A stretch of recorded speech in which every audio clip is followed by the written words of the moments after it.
जब आर्य मध्य एशिया से भारत में आए तो यहाँ के जो मूल निवासी थे, जो अब भी हैं, जिन्हें हम जनजातीय बोलते हैं, द्रविड़, कोल, भील, संथाल, ये सब यहाँ के मूल निवासी थे। इन लोगों से आर्य लोगों को युद्ध करना पड़ा और फिर जब ये युद्ध करना पड़ता था दिन में, फिर जब शाम को घर पहुंचते थे या अपनी रहने वाली जगह पर पहुंचते थे तो इनके पास खाने पीने के लिए कोई व्यवस्था नहीं रहती थी।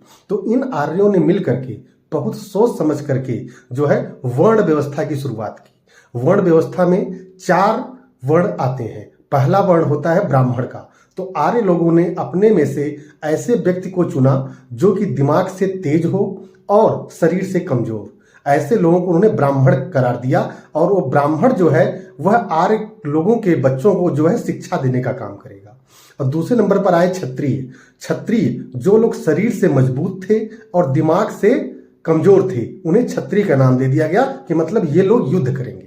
और तीसरे नंबर पर आए वैश्य, जो कि न तो शरीर से बहुत मजबूत थे और न तो दिमाग से बहुत मजबूत थे, तो उन लोगों को जो है खेती बाड़ी पशुपालन में लगा दिया गया।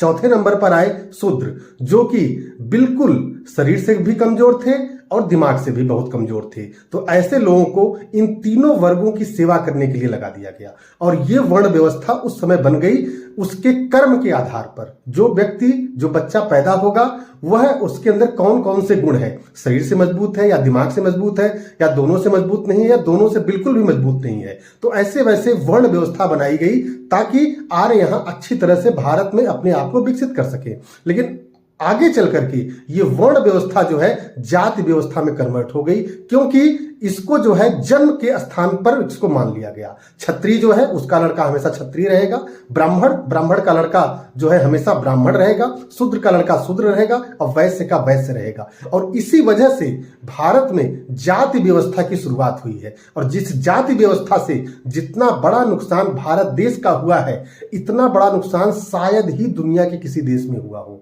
और एक धर्म के अंदर इतने प्रकार की जातियां दुनिया के किसी भी धर्म और देश में नहीं है। हमें जरूरत इस बात की है कि इस जाति व्यवस्था को जो है मूल रूप से, मूलतः खत्म कर दिया जाए।